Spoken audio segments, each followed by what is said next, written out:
भगवते वासुदेवाय। श्रद्धालु भक्तों, श्रीमद् भागवत महापुराण के 10वें स्कंद के उत्तरार्ध के 74वां अध्याय के अंतर्गत भगवान की अग्र पूजा और शिशुपाल का उद्धार का प्रस्तुतिकरण करूंगा। इसके पहले 73वां अध्याय समाप्त हो चुका है। जहां तक आप कथा श्रवण कर चुके हैं उसके आगे का प्रस्तुतिकरण करता हूं। श्री सुखदेव जी कहते हैं, परीक्षित, धर्मराज युधिष्ठिर जरासंध का वध और सर्वशक्तिमान भगवान श्री कृष्ण की अद्भुत महिमा सुनकर बहुत प्रसन्न हुए और उनसे बोले।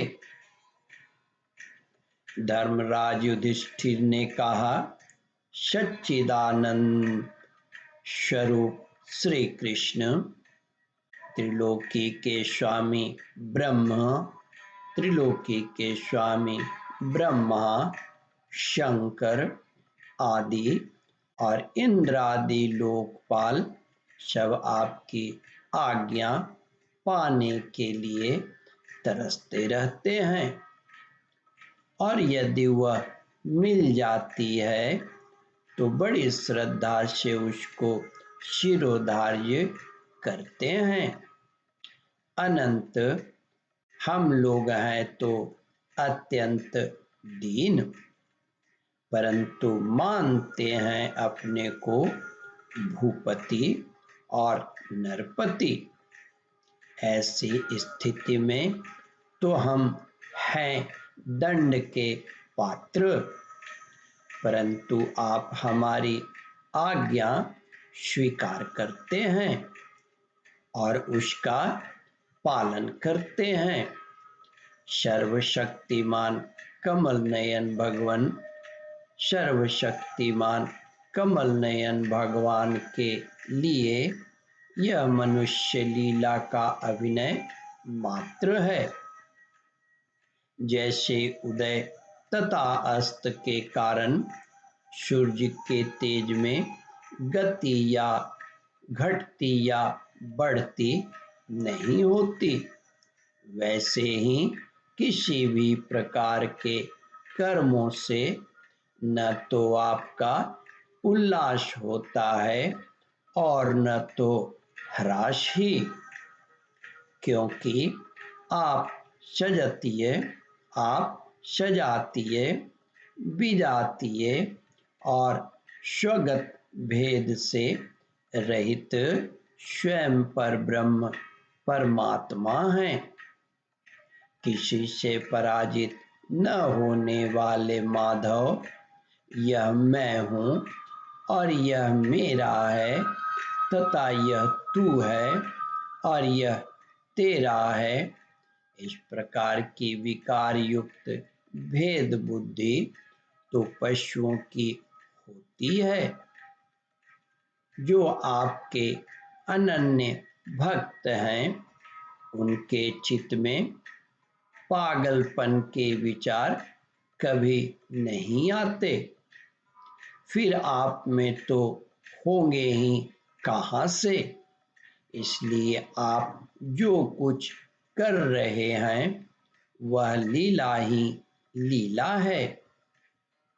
श्री सुखदेव जी कहते हैं, परीक्षित, इस प्रकार कहकर धर्मराज युधिष्ठिर ने भगवान श्री कृष्ण की अनुमति से यज्ञ का योग्य समय आने पर यज्ञ के कर्मों में निपुण वेदवादी ब्राह्मणों को ऋत्विज, आचार्य आदि के रूप में वरण किया।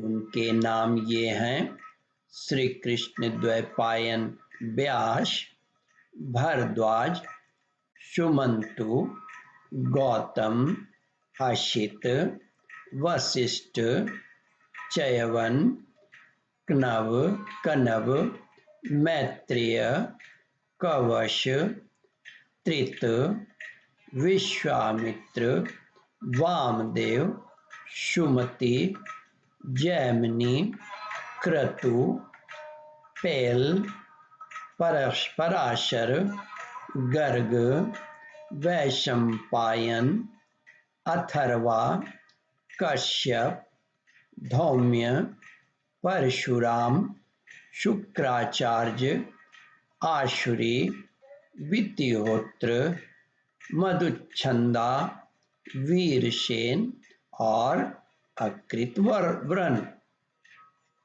इनके अतिरिक्त धर्मराज ने द्रोणाचार्य, भीष्म पितामह, कृपाचार्य, धृतराष्ट्र और उनके दुर्योधन आदि पुत्रों और महामती विदुर आदि को भी बुलवाया।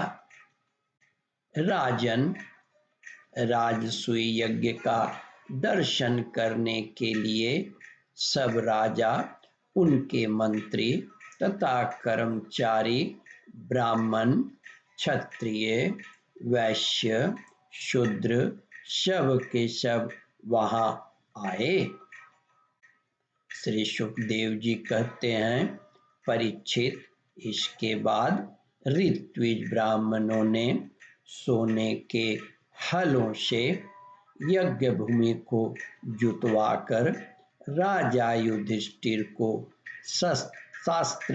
शास्त्रानुसार यज्ञ की दीक्षा दी।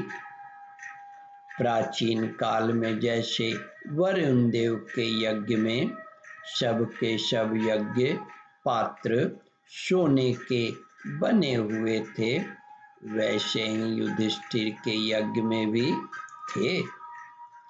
पांडुनंदन महाराज युधिष्ठिर के यज्ञ में निमंत्रण पाकर ब्रह्मा जी, शंकर जी, इंद्रादि लोकपाल अपने गणों के साथ सिद्ध और गंधर्व, विद्याधर, नाग, मुनि, यक्ष, राक्षस, पक्षी, किन्नर, चारण, बड़े बड़े राजा और रानियां ये सभी उपस्थित हुए। ओम परमात्मने नमः। श्रद्धालु भक्तों, इस कथा को ध्यान पूर्वक श्रवण, मनन और इसका चिंतन करें। इस कथामृत का रसास्वादन अपने बंधु बांधवों को भी करावे। इस वीडियो को शेयर और सब्सक्राइब करें। ओम परमात्मने नमः।